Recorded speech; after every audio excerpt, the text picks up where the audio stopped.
G'day everyone. For those who came in late, you're listening to Expand the Fandom Podcast. Years ago, he washed ashore the sole survivor of a shipwreck, and upon the skull of the man who killed his dad, he said, "I'm mad, I must eradicate piracy, injustice and cruelty, and all my sons will follow me, so evildoers will believe that this man cannot die." The Phantom, the ghost who walks. The Phantom, enemies beware. The Phantom's always there, but you won't find the Phantom. He finds Hello, you. we are Chronicle Chamber team, and this is Expand the Fandom Podcast. You're listening to episode 192B. As it turns out, we sat down to record a comics and news for May and June, and turns out that the comics took us, made it so that we had to split the podcast. We've got 192B coming at you now. Our website is chroniclechamber.com. You can contact us via email on chroniclechamber@gmail.com or subscribe to us via YouTube, iTunes, or any of your Android apps. As said, 192B. I'm joined tonight by, as of 5 minutes ago, Jermayn and I were recording episode 192A. We're now into 192B. So it remains the same team. Steve is still packing for his holiday away. How are you, Jerm? Yeah, not bad, mate. Yeah, it's good. Looking forward to getting into some of these news and having some fun talking about that. And then, the next podcast will be fun as well. Very good. Yep. Look, we anticipate we will release these two pretty well hot on the heels of each other, maybe a few days break or whatever. So most people, if you haven't listened to 192A, we're almost certainly by accident going to refer back to things that we've said there, just because we're recording these back to back, even though you're not listening to them that way. But there has been not as much news, mostly comics over the last little while, but there's a bit of comics news, a little bit of Phantom news that we still want to talk about. And in no particular order, pretty much just as they came along over the last couple of months. So we want to start with the Phantom Card Game, which we know has been out for a little while, and friend of Chronicle Chamber and really fantastic contributor to chroniclechamber.com is Mikkel Lick. We know that he is the brains and the energy and the activity behind Games by Lick, who have produced the Phantom Card Game. And it was fantastic to see, and no one was more happy, I don't think, than Mikkel, to see that they started arriving in the post office boxes of the United States and the Canadian backers, Jeremy. You would have been pleased to see that starting to trickle through on the socials. Yeah, no, it was good. It was good to see them receiving it and posting it on social media and stuff like that. And I know Mikkel's very eager for that, and because he's announced that there's going to be an extension pack. That's it. Yeah, and which, for those who don't know, an extension pack is kind of like another adventure. So you've got, I don't have my card game with me. If I was better organised, I probably would have. But you've got the game, and then you've got the Diana and Jungle Patrol, Story of Devil, and the Phantom Year One. So this is a fourth adventure, which is going to be the Terror in Morristown or Maritime, which is the first time we were introduced to the Python. And so we talked about that story in the comics part of the podcast. So there's going to I believe, I don't think it's been confirmed, but I believe this is the case, that there's going to be another Kickstarter. I would probably assume that it will probably be after the Australians, which I believe we're the last people to get the game posted to us.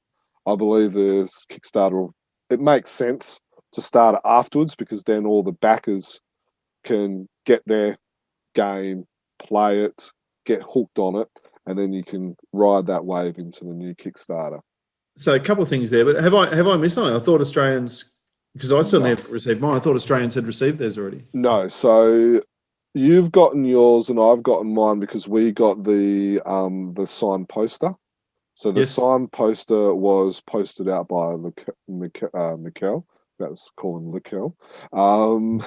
But the regular game without the extra has been posted out by a service, which was then went via US. So a lot of us. So if you've done a regular back game, you haven't got yours yet.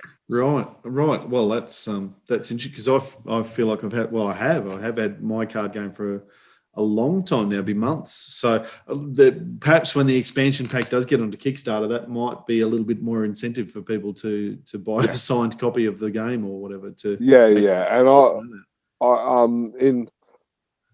I'm sure I'm not breaking any confidentiality here, but I know Mikkel's not happy with the way that it was being so delayed by the for the Australian market. So I'm sure, I'm like 98% sure that Mikkel, and he's kind of hinted that in his pledge updates on Kickstarter, but I'm sure there won't be a bigger delay as there was previously. Yeah, fair enough. It's an interesting one because you see people, we're getting another wave, I suppose, of people with their games arrived going, well, are you going to play it? Oh, it's confusing. I don't know card games and that sort of thing. And I'm on the record as hands up. I'm not a deck building card gamer. I'm a Phantom collector, so I've got this and I've taught myself how to play the game. But the idea of an expansion pack, I'm not sure. I think I've even said to Mikkel, oh, am I allowed to keep these cards that I've unlocked in my deck now? And that's how that's right. That's a deck building. So it is an interesting one. I've actually got the card game sitting out there, sitting on the table off to the side there, all spread out, ready to, I'm sort of halfway through a game. And it's an interesting one for Phantom collectors to be trying to delve into areas that we're not typically in. Yeah. Have you built your deck, Jerm? Are you looking for the expansion deck to build on, or have you to play it? Or I will buy the extension packs, of course, and I'll buy it. Have I played the game yet? No, purely because where I am in my life, I've got young children. The only games I tend to play are more games that they can understand. So I'm talking about, like puzzles with pieces this big, hard puzzles, 50 pieces, and trouble and games like that, for ranging from a 3-year-old to a 7-year-old. That's the type of games I'm playing at the moment. Yeah. I actually played a really cool game called Wheels on the Bus recently. But So at the moment, no. If one of my children become geeks like me and do it, I'll definitely kick it out and then they can teach it to me. But I think it's actually a good thing where you're creating something, and it's the same as the board game, is that you've got your cross-pollination of collector spheres. So you've got your gamers who are going to buy it, or who will go, oh yeah, my dad used to like the Phantom, or I read the Phantom as a children, but now I'm a gamer. So they'll go and buy it, and then it might help them actually pick up a comic. But then you've got us who are Phantom fans, and we're going to buy it because we have to. Yeah, of course. And we are going to have to. And I'm probably looking at a way that I can actually display my second version of the game, one that I can play and one that I can display, and one to collect and one that's an investment. And so I might get an expansion pack as well, I suspect. No, of course we will. Yeah. So talking about investments, we could probably go on to the next topic. All right, so I might just share my screen here and bring up the, is that working? Yep, so I've got the News from the Far North exhibition, which, as you can see here as I scroll through it, has got some Phantom artwork.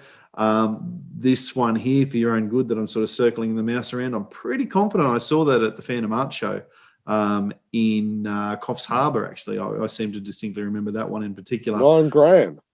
Sorry? $9,000 you can buy that for. Well, none of these are cheap, is what you would say about that. And they're all more nostalgia than Phantom in particular. As I go through, like this one here, Small Town Boys, again, that I'm hovering over, doesn't even have the Phantom in it. It's based off some Wilson McCoy artwork, certainly, as is this one, the Siren next to it. They're only $6,500 and $7,000, perhaps because they don't have the Phantom in it. It's an interesting one. There's some very pricey. There's one. That one's sold. The rest of them are still available as for sale. So you can certainly help yourself. Go and jump on the website here. You can see the address at the top of your screen. And we'll put you can just go to chroniclechamber.com and find the art gallery website to have a look at those ones. And the other exhibition that was in Victoria. The other exhibition was in New South Wales and is still going, I think, or was certainly available last weekend. No one in Sydney is going to see anything at the moment. I think it's finished. I think it finished this weekend or something like that. So that's the shields, the Papua New Guinea Wagi shields in particular. There was an exhibition in that, which happily coincided with the Lee Falk Memorial Dinner and the Supanova the Supanova weekend, which we'll talk about shortly. So fans were able to go and get across and see that as well. But the New Guinea shields are not a lot less expensive than those art pieces we were just looking at. Hence your comment about investment there. You certainly got to have deep pockets to get involved in either of those exhibitions. So let's just say, you've got $7,000 that your wife's, allowed you to spend on something, and you had your choice between those artworks or a shield. Which one would you go for? The shield. Yeah. Yep. I think I would probably go the shield. And I've been on the record that I personally think the shields are a bit of a scam, and that they're not actually true artifacts. Okay. But I would go the shield as well. Yeah. Well, it would be interesting, and we'll talk about it in greater detail, but this is one of the reasons I was disappointed not to have gone down to Sydney this year. I would have loved to go and have a look at that exhibition. I saw a couple of shields in the Phantom Art Show exhibitions as that went around, and I was quite impressed by them. I'd love to have seen an exhibition devoted to them. I was going to buy the coffee table book, which is available on Fru's website, but it has sold out, despite the $120 price tag. So there's certainly some interest in the market, and this little period of time seems to have encouraged a lot of people to get involved in the shields again. Wouldn't be surprised if a lot of now's a bad time to buy New Guinea shields, because it's a seller's market, that's for sure. Yeah, exactly. And if you are interested, or we might as well just go on to the next bits that kind of merge into it. But if you are interested in the presentation that was, I think it was, I can't remember his name. Chris Boylan. Yeah. If you're interested in his presentation at the dinner, you can go onto our website and onto our YouTube, and there is a copy of it. Now, it was done. The video was recorded by Duncan. It's not the best video, but for those who have got FOMO, us included, it's a great way of knowing what was going on there. And if the interest is there, we'll bring Chris on for a podcast chat as well. So the interest is there from me, so I think we should definitely do. Yeah, so if there's fans out there that would like to get him on the podcast, let us know. Yeah. And we do need to say a massive thank you to Duncan Munro for doing that. We didn't ask him to be honest, we didn't even put it out to anybody really. Personally, I don't know if you did, Jerm. I certainly didn't see it where we asked anyone to do that for us, and Duncan's gone off his own bat and gone, right, but I need to record this for posterity and to put it up via the Chronicle Chamber channel. And Duncan's been a fantastic friend of the team here for many years, and really appreciate your work, Duncan. So thank you so much for doing that. Yeah, no, he's a top bloke. Also, Nick's done a bit of a wrap-up of Supanova Sydney as well, which will be on the website, and it was also on the YouTube as well. So if you weren't there and you want to kind of know what happened, what was available and all that type of stuff, go onto our social media and also onto our website, and you'll be able to do that. So this is a bit run sheet adjacent, I suppose, Germ. But speaking of Supanova and Lee Falk dinner, obviously neither of us went. There's been an email this week from Richard Fry suggesting that if the whole thing was 1 week later, it would have had to be cancelled.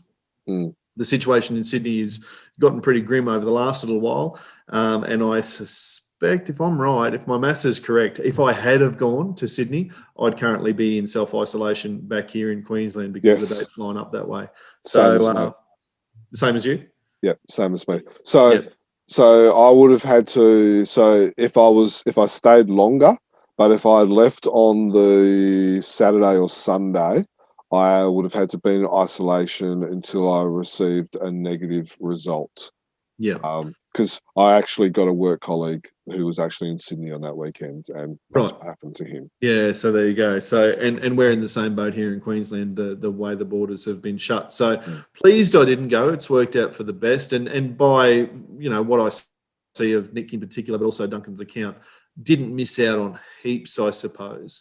But still, there was what didn't feel quite right last weekend, did it? When we you knew on the Saturday, this is when I'd bet Supanova, and it ticks over 7:30, 8 o'clock on Saturday night. You're like, everyone's down at the dinner right now, and it just didn't feel right, did it? No, it didn't. And even my wife was kind of like, even my wife hasn't gone for the last 3 or 4 years, but like she was, but I think in the past 10, 12 years or so, I've only missed. This is only the second dinner I've actually missed, and even my wife was like, it doesn't feel right you being here and in WA as well. But it was great. It was good to see that it had happened. That there was I think it was just over $5,000 that was raised. Yeah, which is great, given that there was, I think, 38 to 40 people who were able to attend the dinner. So obviously, they went with the right spirit. The donations were still given in the,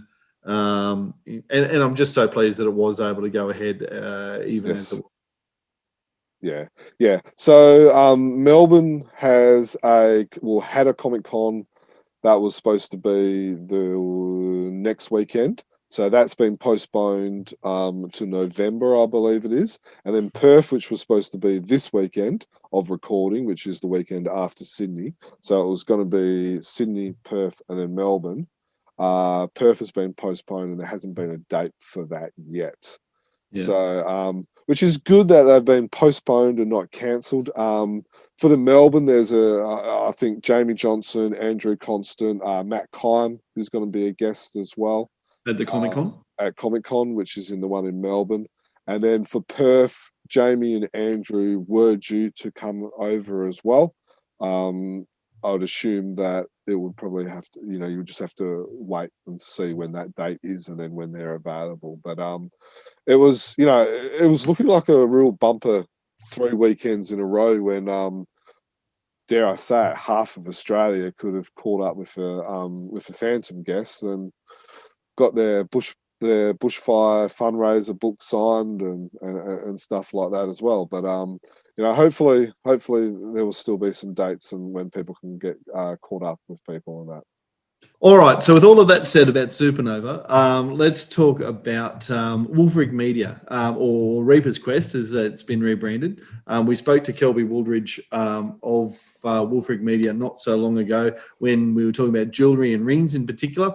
But since then, all of his headwear has come on sale. We mentioned that in the podcast, but it's great to see that that's starting to get out into fans' hands and on their heads, Germ. Yeah, and there's a few fans that are as ugly as us, so it might make us look a little bit more presentable. Look, if there's any dome that needs to be covered by a beanie, it's mine. And the weather in Toowoomba tonight, I wish that I had one on my head as we spoke. But I'm starting to, I can't wait to see them in real life as they arrive with us, and we'll probably wear them in the next Comics and News, I imagine. But they're starting to grow on me. The look on them, they look good. Yeah, the whole Jungle Patrol branding is interesting. We've mentioned this before.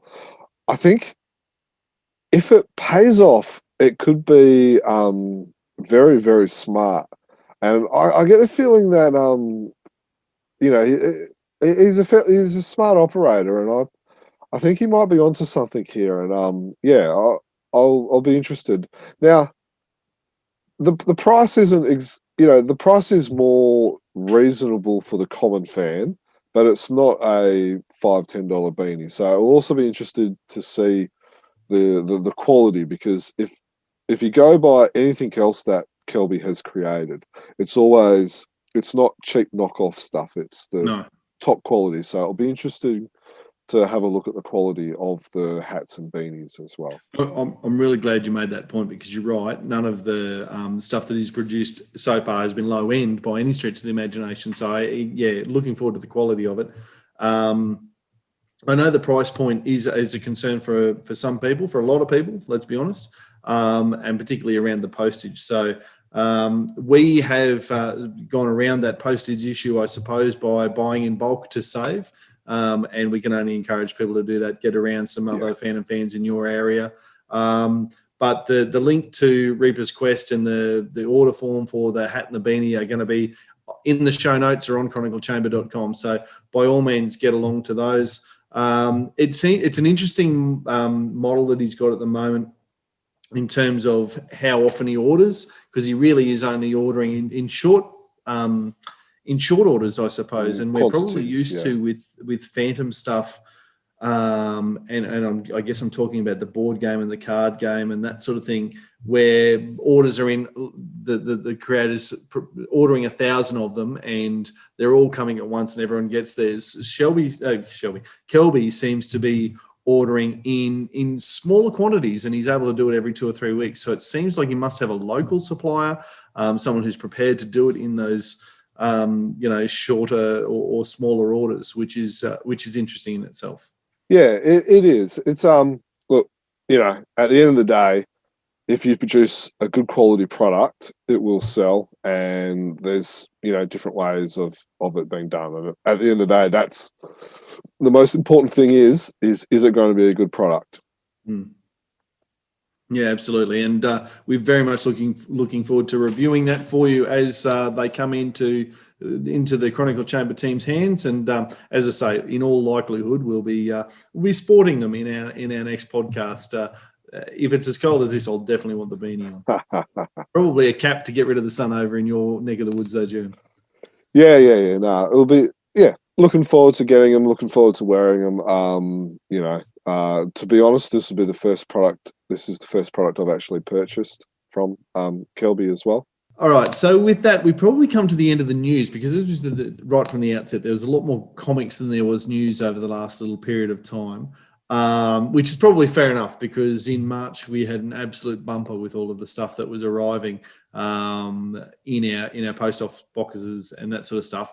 But if you go to chroniclechamber.com, you are going to see a lot of interviews and a lot of things for you to read and explore in a fair bit more depth. And Jerm, you've been absolutely instrumental in getting a lot of these up on the platform.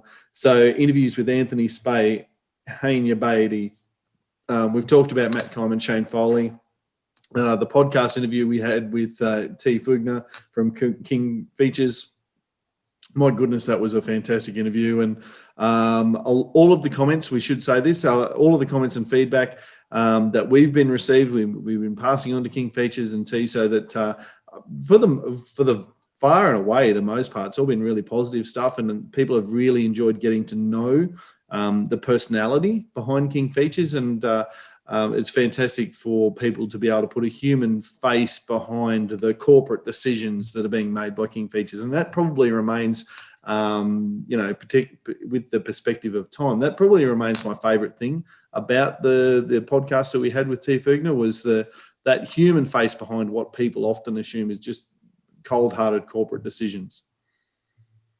Yeah, exactly. It was nice to, the human element again. Yeah, it was, because most people didn't know who makes all these calls, or and stuff like that. And now we've kind of got another side of the story. We've seen a person.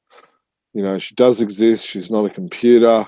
It's not some cold, heartless future robotic person. It's, you know, someone who reads the fandom, who likes the fandom, who's trying to do the best by the character. So yeah, that's what I kind of got out of it, and I'm sure there's a lot of fandom fans out there as well. It's certainly the feedback that we've been getting, and as I say, we're passing that on to King Features, and I would like to think that in the not forever distant future, we'll be able to get it back on again and explore some of the other questions, because I don't know about you, but gee, I've got about 15 questions that I've thought of since that I wish I had have asked in the time that we had her on. Yeah, exactly. And it was like, you know, we had an hour and a half window, and it was kind of like we went in with a shotgun and just, you know, blasted a whole heap of questions. And there was one or two that got volleyed back over the net, but on the most part, she answered them all as truthfully as she could, and honestly as she could, and it was good. Yep. And so really enjoy that one. Thoroughly recommend that. And we've spoken about and again, we're 192B by now, but 192A, the podcast, we spoke about Andrew Constant's stories, and in particular the Forever story in terms of the fandom future. And the podcast where we had a chat with him is highly recommended listening as well. Coming up into the future, we do have, and I think it's a written interview, isn't it, with Kari Lapanan that we've got coming up, Germ? Yes. So, you know, fantastic to have Kari. Obviously, sometimes when we have these creators from non-English speaking backgrounds and us from non-anything other than English speaking backgrounds, it's a written interview is the way to go. And so we thoroughly recommend people keep checking on chroniclechamber.com to see if that one comes up. It'll come up soon. And as Germ has alluded to already tonight, I don't know if in this podcast or the previous one, but Glenn LUMSDEN coming up as a podcast soon. And reflecting on that conversation, really enjoyed that chat with Glenn, and looking forward to that getting out into the public. Yeah, exactly. Glenn's is a good bloke. He's a funny bloke. I have found that image of the Brady Bunch guy that apparently looks a bit like Glenn back in the day. So right, that's it's a rather interesting image. I've showed it to Glenn and I got a no comment. I showed it to Glenn Ford and I got literally no comment. So you have to listen to the podcast to figure out what we're talking about. Well, if that's not enough of a teaser for you to jump on the YouTube, hit the bell and the subscribe and the and all of the things that they say you should do on YouTube to make sure that you get that notification of Glenn LUMSDEN looking like a Brady Bunch character. Can't wait to see that one. We're about to follow this with a chat that Jermaine's already had with Ankit Mitra, who is again a good friend of Chronicle Chamber, has provided some content for us in the past, and I know Jerm had a good chat with you in the lead up to his the publication of his cover for Regal, the Lee Falk Memorial cover. I know you're going to get in depth with him with that over the next little bit. G'day, and as discussed, Ankit, how are you, buddy? It's good to see you.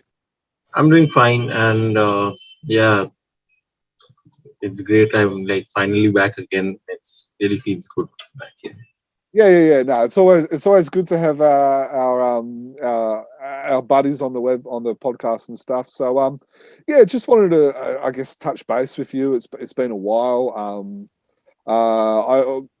For a lot of us, especially for people that are so far removed, we hear that Regal's not publishing the comic anymore, and because of COVID. So I was just wanting to touch base with you. So how is life in India at the moment? Is it pretty crazy at the moment?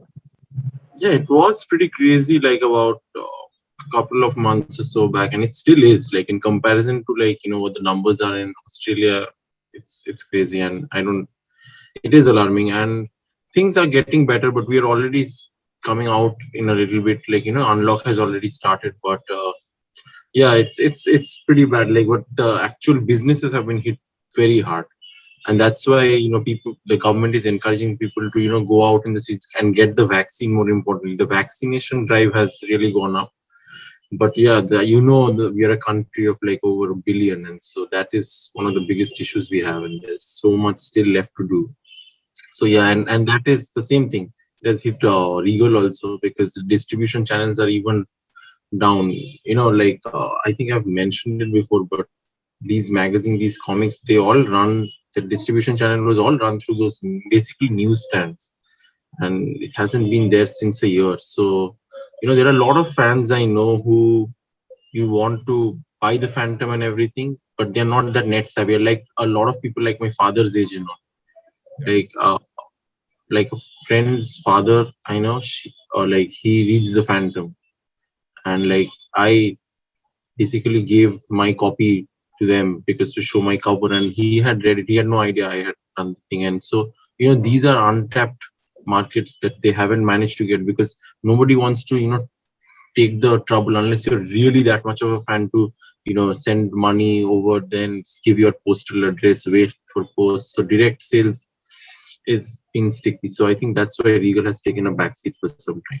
So it's the casual fans, which I guess are the majority of the buyers, are not being reached at the moment, which it makes sense. And we discussed this earlier in the podcast.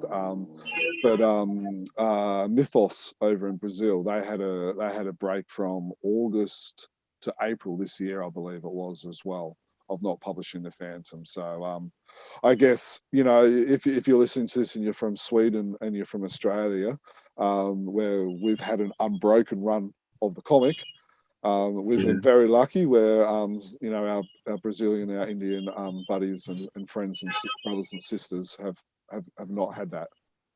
Yeah, and I have heard, as far as I know, I've asked Pratish, who heads like the work over there, like we didn't see any comics in the month of June.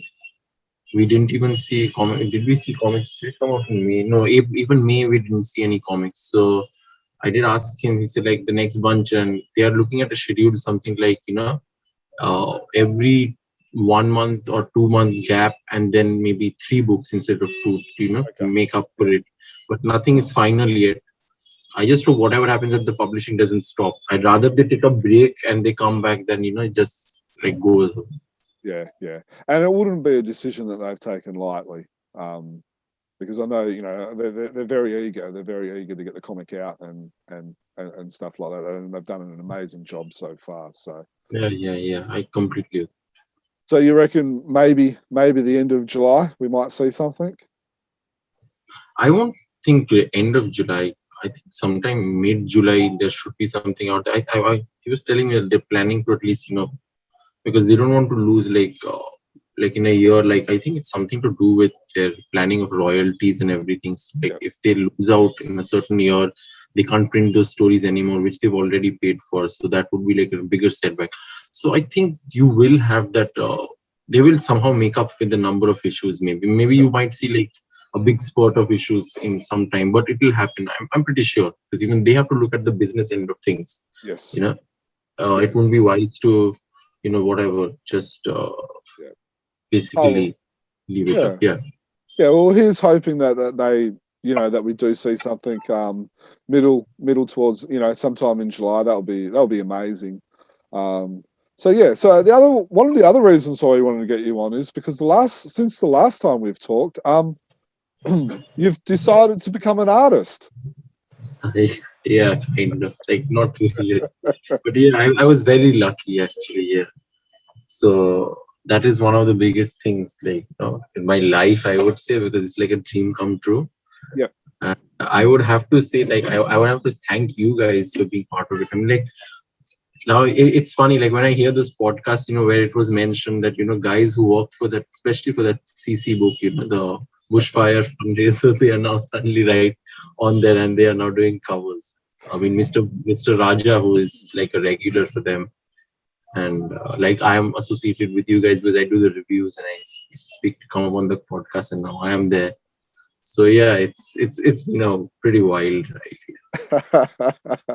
Yeah, all our heads are expanding with our egos at the moment, but no, it's I will admit my favorite cover that I've seen that has been published so far will have to be the Lee Falk one. It was just an inspired cover.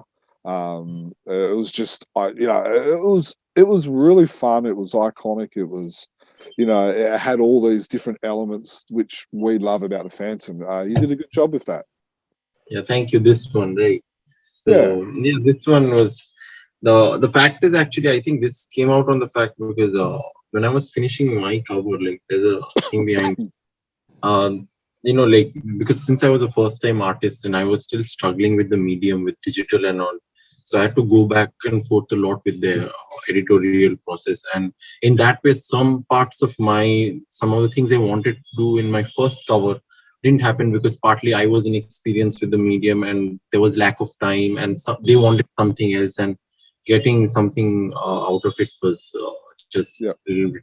So in the next one, and with Lee Fox thing coming up, I really wanted to do something where I had like complete control over everything and freedom and how I wanted to do it. So I broached it with them, and they were like, after my first work, basically what happens is they get a lot more confidence in you. So like they're like, okay, they just they were very gracious in letting me have like a complete freedom of what I wanted to do. And I wanted to do something because this cover's idea actually came from the fact that I wanted to really draw the Phantom 2040. Okay, somehow I wanted to get him. Yeah, I somehow just wanted to get him on a cover or a printed material somehow, and this was the best. I felt like this is it. Like you have Lee Falk, he's the creator, and till his lifetime in 1999, what stuff was out there on the Phantom, which can relate to like a large audience and everyone. So that is how this cover came, and it was really challenging initially. From what I had felt like I would have an easier time, because in a way I felt it would be kind of like cheating, because all I had to mainly do was his portrait, and then I would just look at the various material references available and just draw from them.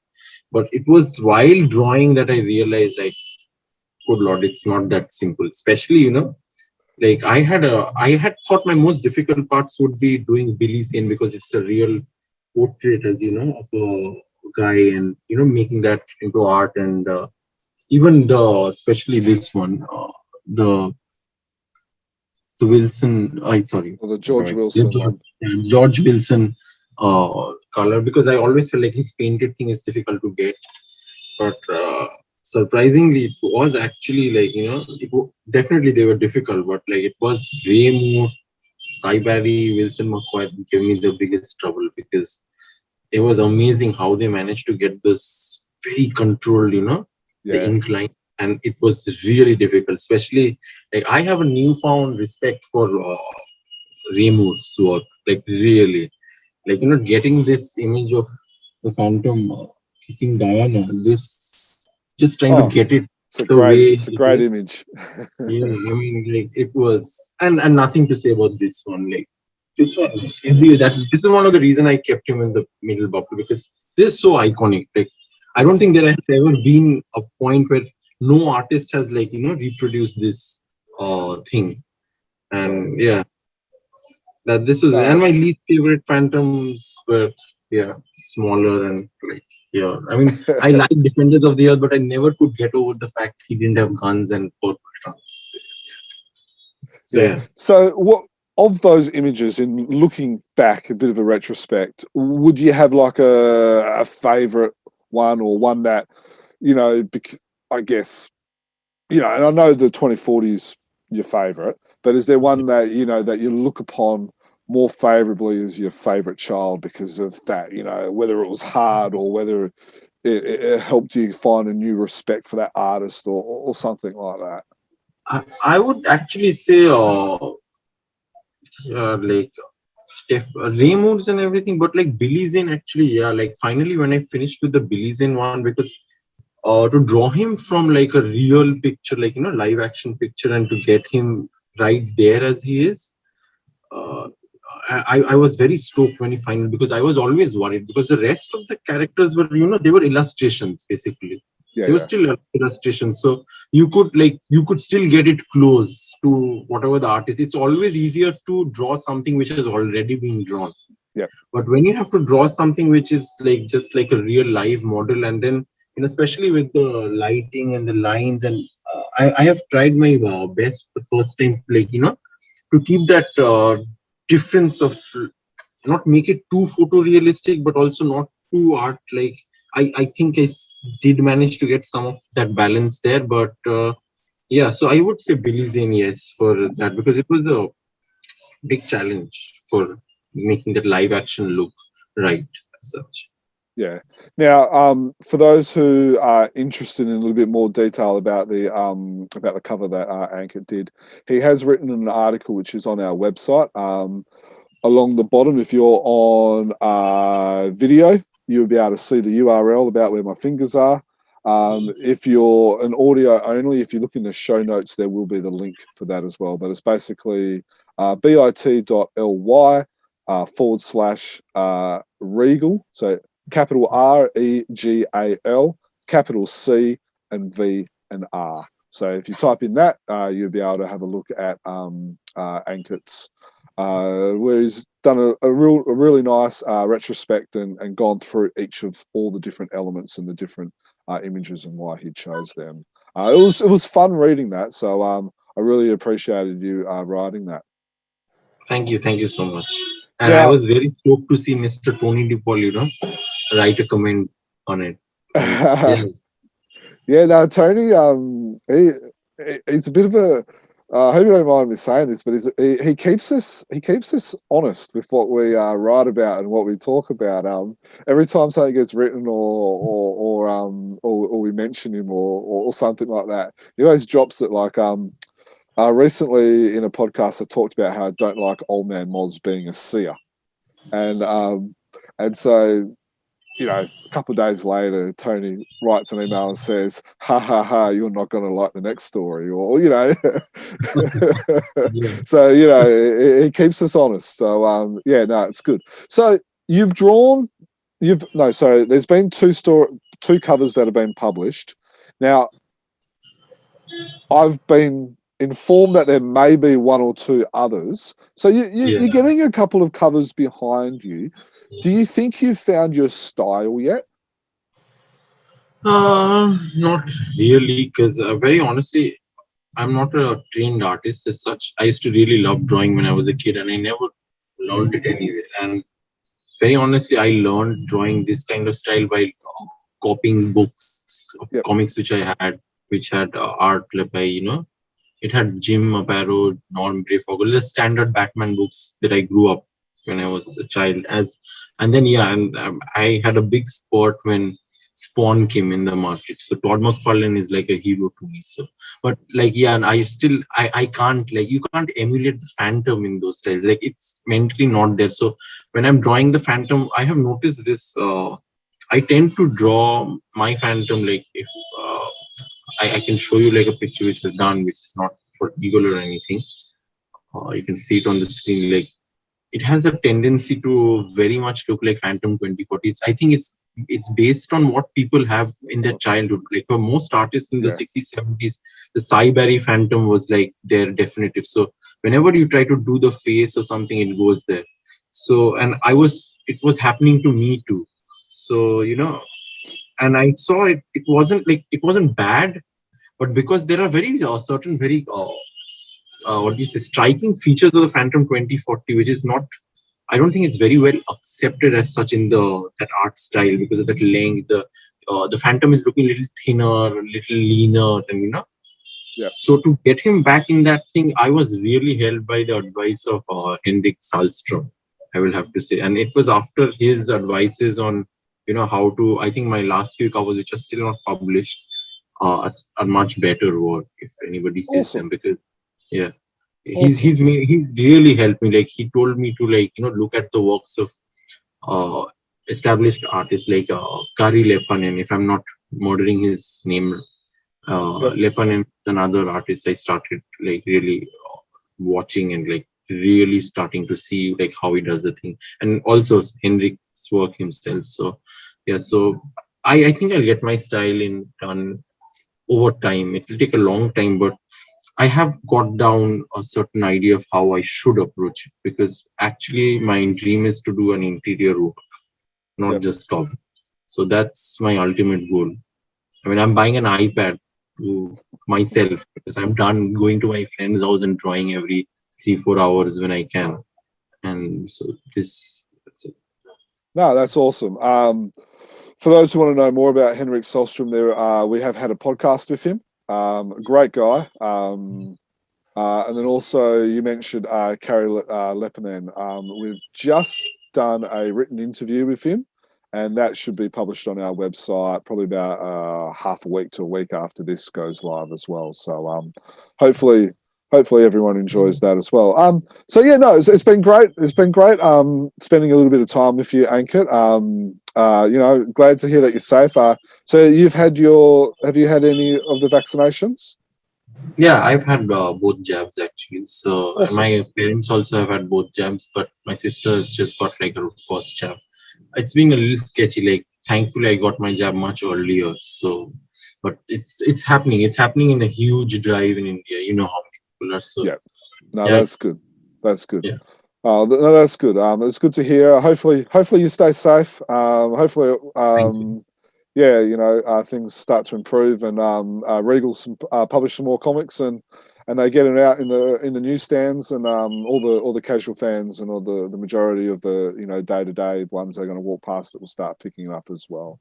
Thank you so much, Ankit and Jerm, for that little bit of insight. And of course, as they probably have just said, make sure that you go to the website, chroniclechamber.com again, and scroll down, because Ankit actually provided a really good written update with all of the images and that sort of thing about how each of the circles on that cover came to be, and explaining why he chose the sizes and all the rest of it, which was, again, just fantastic insight. And we really appreciate Ankit and the openness that he's had with us as the Chronicle Chamber team, but more importantly with you, the fans, and everyone who's watching this, to see that insight behind the process.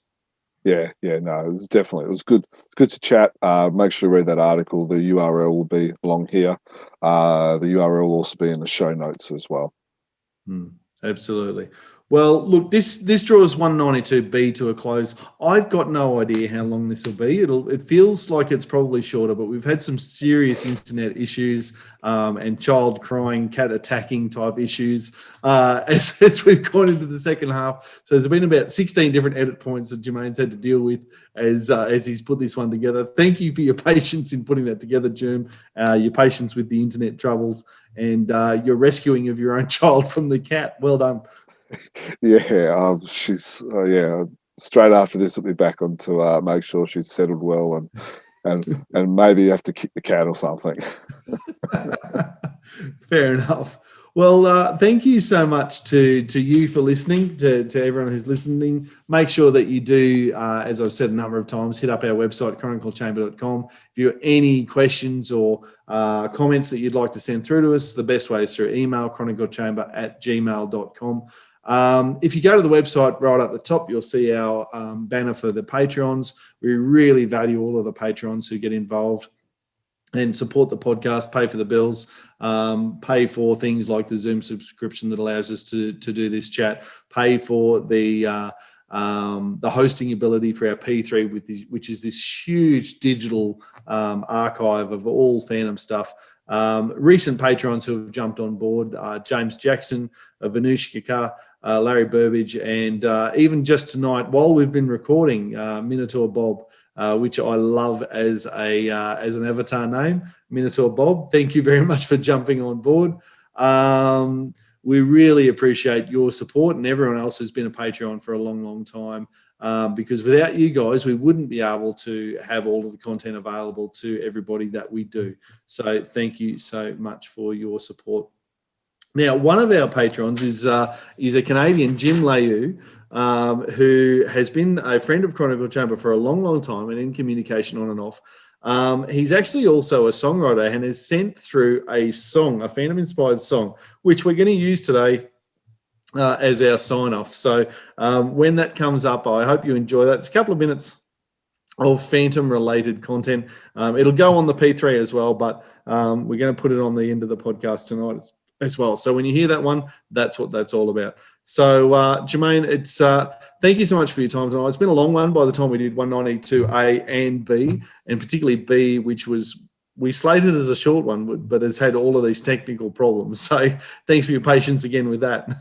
Yeah. We'll have to sack the guy who's accidentally kicked the power cord out of the satellite internet over in your neck I of the did think woods. that we were going to hear news about a crash of a satellite in Charleville or something at some point, because the one that was over my house had gone down. But anyway, thank you so much for your time tonight. Really enjoyed chatting fandom with you as always. And until next time, happy fandoming. Happy fantoming. Over to you, Jim. 2007 was a rocky year. Paul and little brother died. It kept a grip dutifully. I hid from everything inside. Journey west, journey east, never found Shangri-La. An empty face, an empty place, didn't care for nothing much at all. Ghost who walked, slept off the page, carried me away. Tales of the 21st, for those who came in late. It's not a dog, it's a mountain wolf, that's what Mr. Walker said. 500 years a phantom dwells, everybody said he was dead. A cave, a jungle domain, in the city or on the sea. The phantom, the strided stallion, is there for those who want to believe.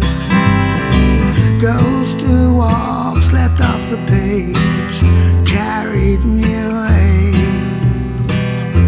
Tales of the 21st, for those who came in late. Pressure cooker, keep it cool, it's written on a chronicle page. Sudden change, something new, for those who came in late. Ghost who walked, slept off the page, carried me away. Tales of the 21st, for those who came in late.